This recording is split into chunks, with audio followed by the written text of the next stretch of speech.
Après les sports, l'actualité de la santé maintenant avec le docteur Kierzek. Bonjour Gérald. Bonjour Samuel. Et aujourd'hui avec vous, on va revenir sur l'Uvesterold D, ce médicament récemment mis en cause après la mort d'un nourrisson. Les autorités ont décidé de le retirer du marché. C'est une information Europe 1, on vous l'a dit ce matin. Dites-nous d'abord Gérald, pourquoi pense-t-on que ce médicament peut être impliqué dans la mort de ce bébé ? Pour deux raisons, parce que c'est un drame d'abord quand un enfant décède et qu'il a pris quelques heures avant un médicament ou des vitamines, puisqu'il s'agit de vitamine D, et on fait forcément le lien entre l'administration de ce médicament, en tout cas les parents, la famille, et on l'a vu, l'emballement médiatique aussi, font forcément le lien entre le médicament, l'administration et le décès. Alors après, il y a eu un certain nombre d'indices et il y avait déjà des recommandations parce que le mode d'administration de ce produit est très particulier. Il fallait pour les parents utiliser une petite pipette pour pouvoir donner ce médicament. Et cette pipette-là, le fait d'aller stimuler un peu un réflexe à l'intérieur de la bouche de l'enfant, ça créait un certain nombre de malaises qu'on appelle des malaises vagos qui pouvaient être des malaises graves ou parfois une fausse route, c'est-à-dire que l'enfant qui n'a pas encore le réflexe de déglutir, eh bien ça passait à côté, ça passait dans les poumons et ça pouvait créer une détresse respiratoire.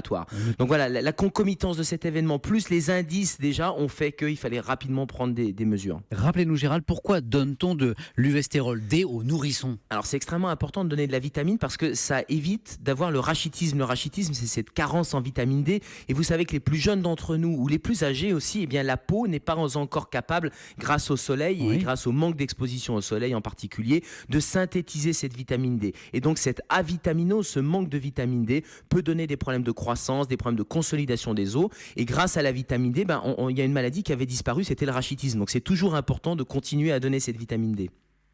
Le médicament va donc être retiré du marché. Gérald, question, est-ce que les parents disposent d'autres solutions pour pallier justement les carences en vitamine D de leur bébé ? Oui, et c'est probablement une des raisons de ce retrait rapide par les autorités de santé avant même qu'il y ait des conclusions de l'enquête. C'est de dire, comme il y a d'autres formes qui existent et qu'il y a une forte suspicion, eh bien prenons les autres formes qui existent sans cette fameuse pipette. Il existe d'autres formes comme le Zimadé, le Stérogil, ce sont des ampoules que les parents vont pouvoir utiliser. Et pour les parents qui ont encore la forme avec la pipette, ne l'utilisez pas et allez la ramener à votre pharmacien.